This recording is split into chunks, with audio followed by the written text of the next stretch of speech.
Salut à tous. Aujourd'hui J-5, c'est le week-end, le dernier week-end avant la saison 3 de Stranger Things. Je pense qu'il faut voir les choses sous cet angle. En tout cas aujourd'hui je vous propose simplement de revenir sur les nouveaux personnages de cette saison à venir, du moins ceux qu'on a bien voulu nous présenter, car gare aux surprises, on ne sait jamais. On va essayer de voir quelles sont leurs personnalités et comment ils pourraient évoluer au cours de cette saison, à quoi ils pourraient servir, et on voit ça tout de suite.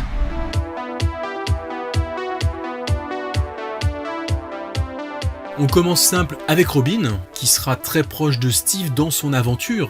Bon, premier abord, je pense qu'elle le trouvera peut-être un peu puéril, d'après ce qu'on nous a montré. Et puis elle sera aussi très proche de Dustin et de la petite Erika qui aura son rôle à jouer dans l'aventure cette fois. Pour le moment, difficile d'en savoir plus sur sa personnalité. Apparemment, à en croire ses postures, ça a pas l'air d'être le genre de fille facile à impressionner. Puis dans un magazine américain, il disait qu'elle va essayer de décrypter un code secret avec Dustin. Donc ces deux-là seront un peu plus complices. Est-ce que c'est en rapport avec cet écran d'ordinateur et de la Lynx Corp dont on avait parlé hier? Et surtout, est-ce que ça veut dire que la jeune fille a des compétences dans ce domaine à la limite? Est-ce que c'est une nerd? En tout cas, depuis que ce personnage a été annoncé, elle a déjà eu son lot de théories, comme quoi ce serait peut-être la fille d'Hopper qui n'était pas morte, ou alors une jeune fille qui était aussi un des sujets du Hawkins Lab, donc avec des pouvoirs, ou encore les deux théories en même temps. Ce qui est sûr, c'est qu'elle va avoir un rôle important à jouer, puisqu'elle sera présente du début à la fin de la saison.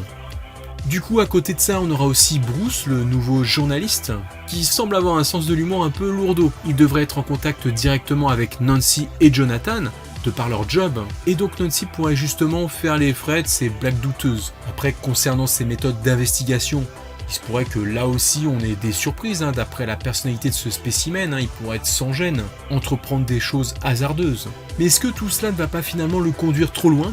Et bien sûr, surtout, est-ce qu'il va pas être lui aussi victime d'une contamination made in upside down à cause de cette image? On voit qu'il y a des traces du sang sous sa chemise, et son regard est super inquiétant. Dans le premier trailer, on pouvait s'accorder à se dire que ce serait peut-être lui le monstre qui se transformerait à l'hôpital. Et même si Billy ces derniers temps est passé en premier plan à niveau possession, malgré tout, même si on n'en voit pas beaucoup, Bruce reste quand même un bon candidat.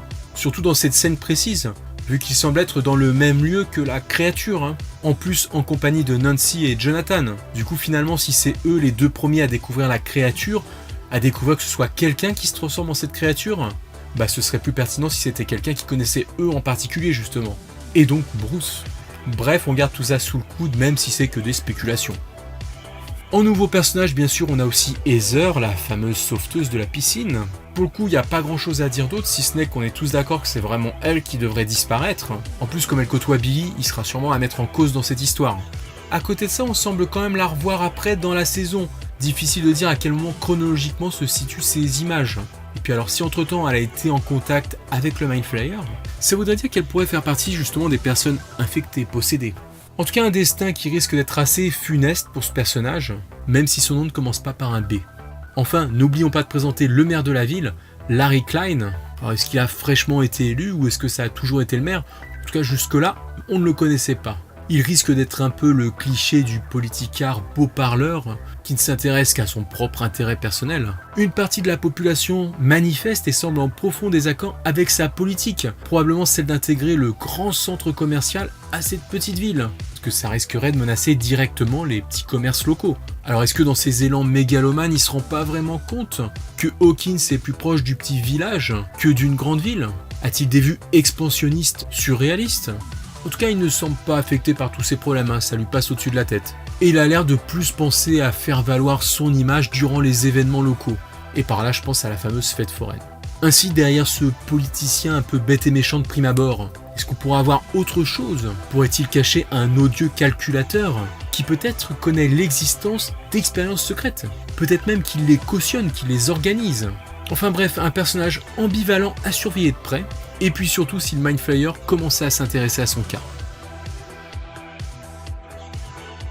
D'ailleurs en pré-production de la saison 3, au moment de sélectionner des gens, de faire des castings, on parlait aussi d'un rôle pour un autre nouveau personnage, une vieille voisine. Et puis rapidement, on n'a plus de nouvelles. Donc va-t-elle avoir un rôle finalement anecdotique dans cette saison? Ou alors est-ce que le personnage a pu être tout bonnement supprimé? Voilà, maintenant c'est à vous de me dire ce que vous pensez de ces nouveaux personnages dans les commentaires. Bon, on va pas faire de pronostic aujourd'hui, mais donnez-moi vos théories aussi sur chacun d'eux, pour le plaisir et puis histoire de patienter encore un tout petit peu avant cette saison 3. Moi je vous dis à demain, ciao les amis.